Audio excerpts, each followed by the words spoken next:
अस्सलाम वालेकुम, welcome to educational curiosity, hope you all are doing well.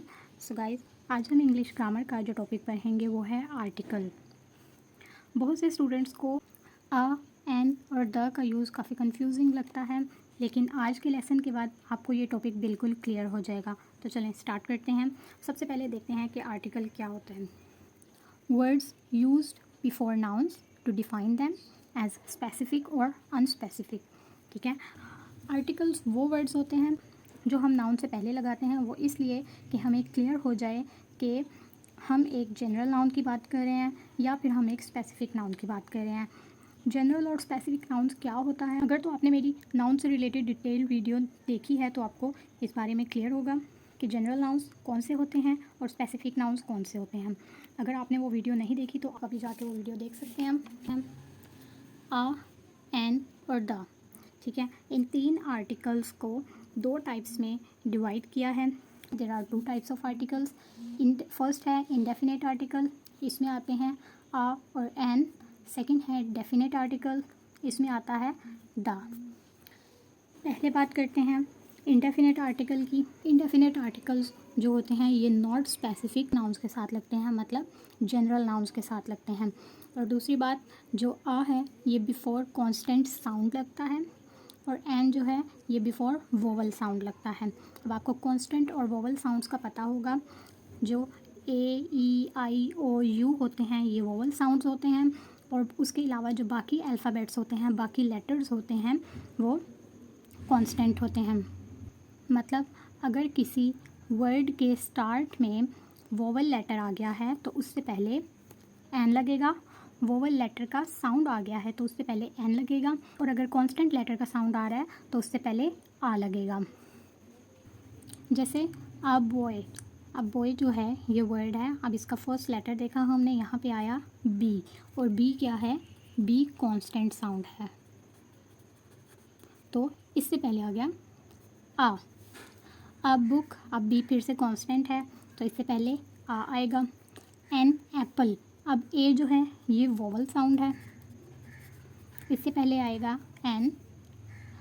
An egg, अब ई जो है ये भी वोवल साउंड है तो इससे पहले आ गया एन। लेकिन एक और इम्पॉर्टेंट बात जो आपने याद रखनी है कि आ और एन लगाने से पहले हमने सिर्फ लेटर ही नहीं देखना होता कि वो कांस्टेंट है या वोवल है, हमने साउंड भी देखना होता है। फॉर एग्जांपल एक वर्ड है और, ये वर्ड आपने सुना होगा, इसका मतलब होता है घंटा। अब और में जो एच है ये कांस्टेंट है, तो इसके साथ अगर हम आ लगाएंगे आ और, तो ये हो जाएगा गलत। लेकिन अगर हम इस पे इसके साउंड पे फोकस करें तो ये एच का साउंड नहीं आ रहा, ये ओ का साउंड आ रहा है, और ओ होता है वोवल, तो उस हिसाब से इसके साथ अगर हम लगाएं एन, एन और, तो ये ठीक है। ठीक है, इसी तरह साउंड पे फोकस करना। एक और एग्जांपल देखते हैं। एक वर्ड है यूनिवर्सिटी,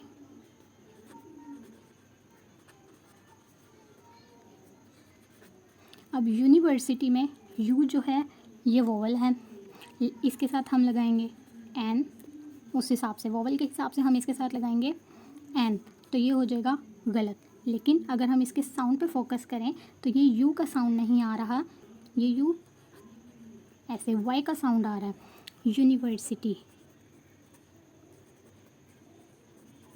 तो इस हिसाब से इसके साथ आएगा आ यूनिवर्सिटी लगाएंगे तो ये ठीक होगा। क्लियर दैट, सिर्फ लेटर पे फोकस नहीं करना, साउंड पे भी फोकस करना है, तभी हम ठीक से आ और एन लगा सकते हैं। क्लियर। अब बात करते हैं डेफिनेट आर्टिकल्स की। ये होता है स्पेसिफिक, मतलब ये पर्टिकुलर नाउन्स के साथ लगता है। जब हम किसी स्पेसिफिक या स्पेशल नाउन की बात कर रहे होते हैं उसके साथ हम द लगाते हैं। जैसे the sun, the moon, the universe. और अगर हम कहते हैं the book on the table, इसका मतलब ये होता है कि वो एक स्पेसिफिक किताब है जो टेबल के ऊपर रखी हुई है। ठीक,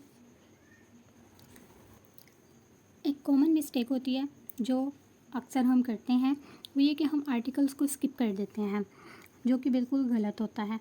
इंग्लिश ग्रामर में आर्टिकल्स बहुत कंपलसरी होते हैं।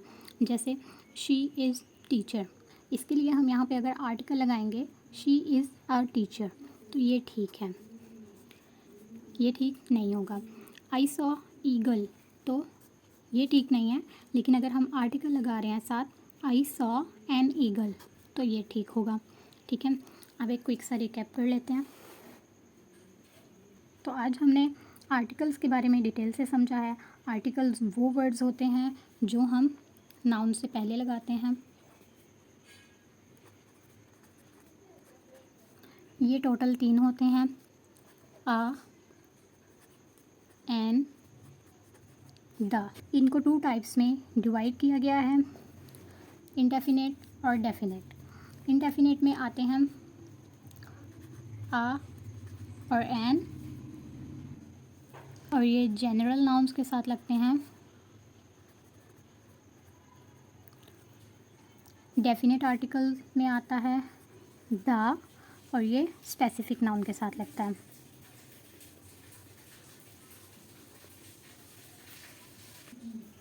रूल सिंपल है, आ कॉन्स्टेंट साउंड्स के लिए, एन वोवल साउंड्स के लिए, और द स्पेसिफिक नाउन के साथ यूज़ होगा। उम्मीद है आपको आर्टिकल का टॉपिक क्लियर हो गया होगा। वीडियो पसंद आई हो तो लाइक, शेयर और सब्सक्राइब करना ना भूलें। अब तक के लिए इतना ही। Thanks for watching. मिलते हैं नेक्स्ट वीडियो में। तब तक के लिए stay connected, stay curious, have fun. Allah हाफिज़।